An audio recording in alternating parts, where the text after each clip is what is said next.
Alors, de là, je passe à mon deuxième point, c'est ce qui s'est passé en France le 26 mai. Nous considérons que c'est un succès et un point d'appui pour la suite.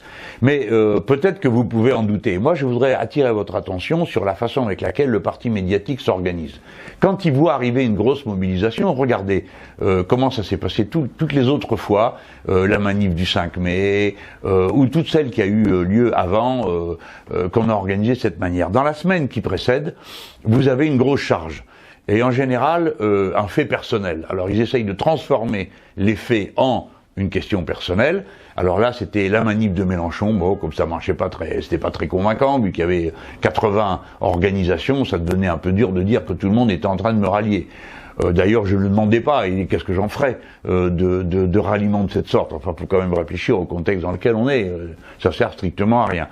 Alors, ils m'ont inventé d'abord une histoire sur l'immunité parlementaire, qui est un truc corne-cul, où je répondrai, vous trouverez ça sur mon blog, je suis en train de préparer, j'ai pas que ça à faire, mon argumentation. Ça, c'est dans la rubrique de mon blog qui s'appelle Malveillance, où je mets toutes les accusations sans fondement, les chienneries qui traînent contre moi sur des fois les réseaux sociaux et d'autres fois dans la presse. Bon, donc ils ont fait ça, et les plus répugnants étant ceux de France 2, comme d'habitude, ils ont mis au journal de 20 heures, vous vous rendez compte, l'information, Madame Saint-Cric, l'information, c'est sacré pour elle. Donc ça, c'était une information. Et alors évidemment, elle vérifie rien, parce que ce sont c'est pas vraiment des journalistes, c'est des gens qui, voilà, quand on leur dit, allez, il faut taper Mélenchon, donc ils trouvent ce qu'ils ont sous la main. Et c'est Le Point qui avait démarré cette histoire sur l'amnistie, parce que le Point aussi, c'est un journal qui aime bien les ragots, les trucs comme ça. Ça leur plaît, puis ils font des unes avec des femmes voilées, vous voyez le genre, quoi. C'est-à-dire, ces deux hebdomadaires qui ont compris que il y avait un public d'extrême droite large et qui s'extrême droitisent eux-mêmes. C'est le cas tout à fait typique de l'Express, dont le journaliste a donné mon adresse, après je ne sais combien d'autres choses de même nature. Mais là, France 2, ils ont battu des records, donc à 20h, et ils interrogent Anticor. Qu'est-ce que Anticor vient foutre là-dedans ? Parce qu'il ne s'agit pas de corruption. J'ai une dispute politique avec un journaliste du Monde, journal politique. Et j'utilise l'immunité parlementaire, si je veux, parce que c'est un cas typique de défense de la liberté d'expression d'un parlementaire. Si maintenant, à chaque fois que je dis quelque chose à propos de quelqu'un, un journal avec son fric, ses moyens, a le moyen de me faire un procès pour me faire taire, parce que vous savez, quand un procès commence, faut faire attention à chaque chose qu'on dit, parce que ça peut venir à charge dans le procès. Donc c'est ça leur technique. Ça dure longtemps, ça coûte beaucoup d'argent, ça crée une pression psychologique. Vous avez un avocat qui se fait briller, parce que bon, il s'attaque à Mélenchon, voilà, là, c'est formidable. Dans les dîners en ville, ils peuvent se coiffer la huche, avec des pauses. Moi, je m'en prends à Mélenchon, parce que tout le monde sait que mes amis sont à chaque coin de rue prêts à me venger. Non, ce n'est pas le cas, et heureusement, d'ailleurs, je le demande à personne. Mais cette fois-ci, c'est spécialement crétin et tout à fait manipulatoire, dans la grande tradition de la direction politique de l'information que manie Madame Saint-Cric. Pourquoi ? Parce qu'au moment où ils disent qu'il faut lever mon immunité parlementaire, il y a un problème, j'ai pas demandé d'immunité parlementaire. God damn, ils n'avaient pas prévu ça. Deuxièmement, c'est pas l'avocat qui peut demander la levée de l'immunité parlementaire, mais ça, un journaliste de France 2, il ne sait pas plus que le point 1, c'est la juge qui est en charge de l'affaire, qui peut le faire, le juge ou la juge. Et ça, elle l'a pas fait. Pourquoi elle l'a pas fait ? Parce que j'ai pas déposé ma demande d'immunité parlementaire. Je vais sans doute le faire, rien que pour les embêter. Et troisièmement, nous sommes dans un cas tout à fait classique. Alors évidemment, la meute des hyènes me saute à la gorge. Mais comment vous aviez pris l'engagement de jamais utiliser votre immunité parlementaire ? Mais jamais de la vie, j'ai jamais dit ça. Moi, je défends l'immunité parlementaire, mais pas pour des cas de droit commun, je veux dire une affaire de corruption, de marché public ou de choses comme ça. Là, je suis contre l'utilisation de l'immunité parlementaire, mais je suis accusé de rien de tout ça. Je suis accusé d'avoir maltraité en parole un journaliste du Monde qui, lui, maltraite en parole, et pas qu'en parole, la totalité des gouvernements progressistes de l'Amérique latine. D'accord ? Vous avez compris tout ça. C'est pour dire, voilà l'ambiance qu'ils ont créée avant la manif. Ça, c'était jeudi.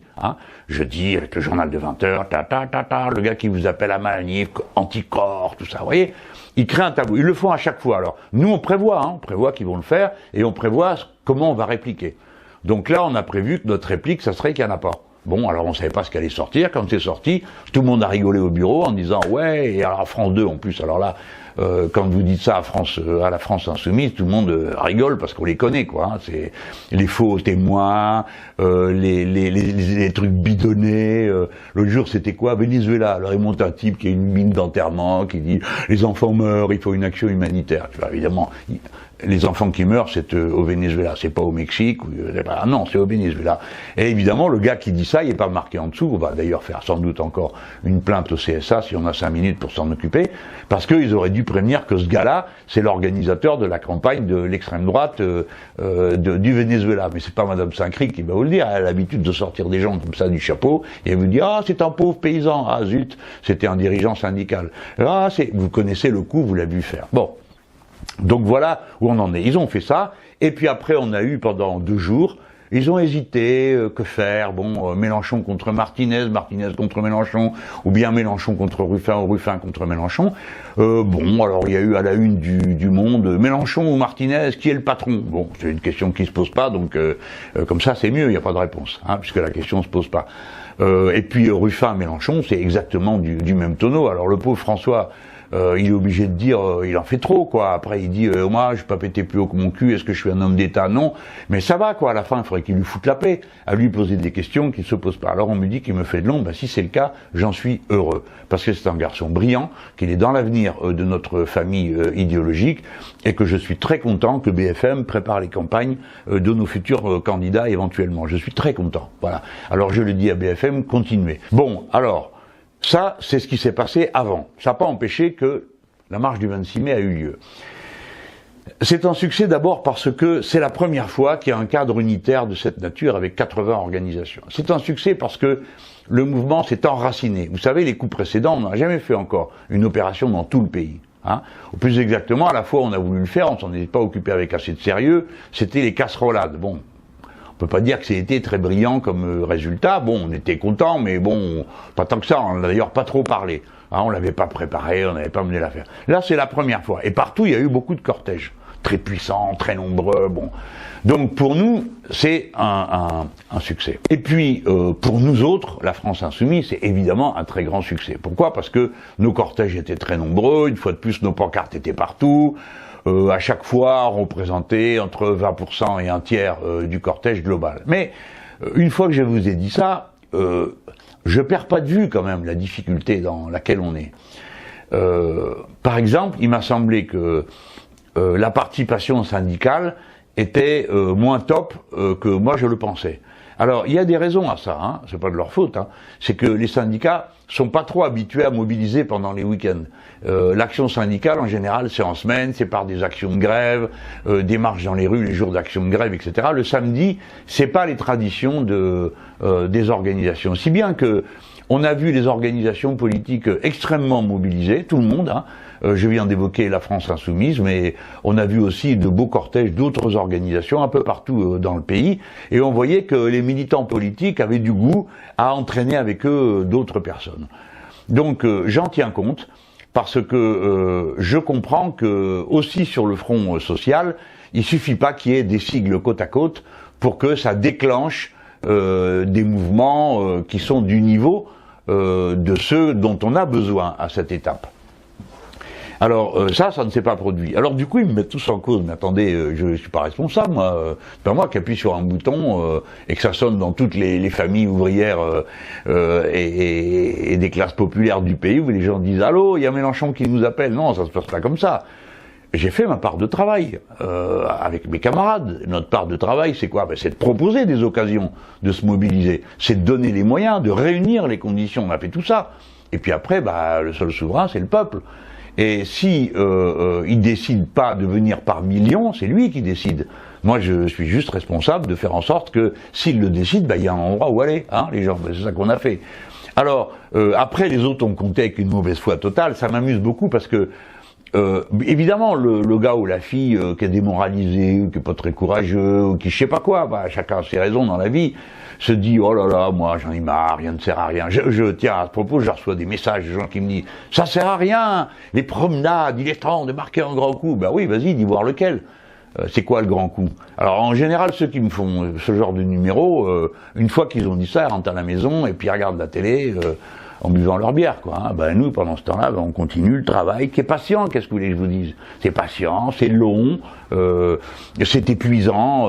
J'ai lu une phrase de François Ruffin qui m'a bien plu. Il dit quand tu fais un mur dans le mouvement social, c'est comme un mur de sable. La marée vient et puis elle te remet tout en question.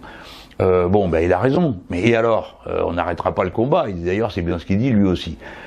On doit continuer ce combat et donner aux gens la possibilité de se mobiliser parce que ça fait partie de notre job que de préparer tout ça. Alors, ce qui me plaît, c'est que les gens qui ont, ceux qui sont décourageables, ils ont vu la télé, ah mon Dieu, c'est parce qu'on croyait. La télé est géniale, hein. Nous, on a quand même trouvé ça bien, quoi. Ils sont forts, quoi. Vous avez BFM qui attend le moment où il y a personne pour filmer. Le média, ils ont fait un truc formidable. Ils montrent comment, je crois que c'est France 2. C'est possible. Enfin, des gens comme ça, quoi, qui n'ont pas une grande honnêteté.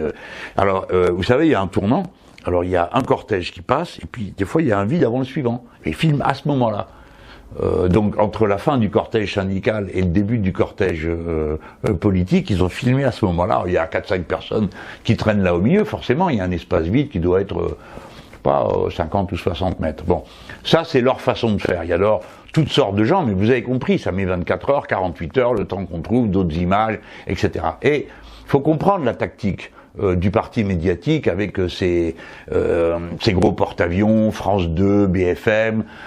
C'est une fois qu'ils ont passé la phase, on essaye d'empêcher la mobilisation en la dégradant, la dégénérant. Par exemple, tout le vendredi et samedi, c'était manif sous haute surveillance, les risques d'affrontement. Bon. Alors ça, c'était pour dissuader. Après arrive la manif, elle est là, alors il faut qu'il fasse avec.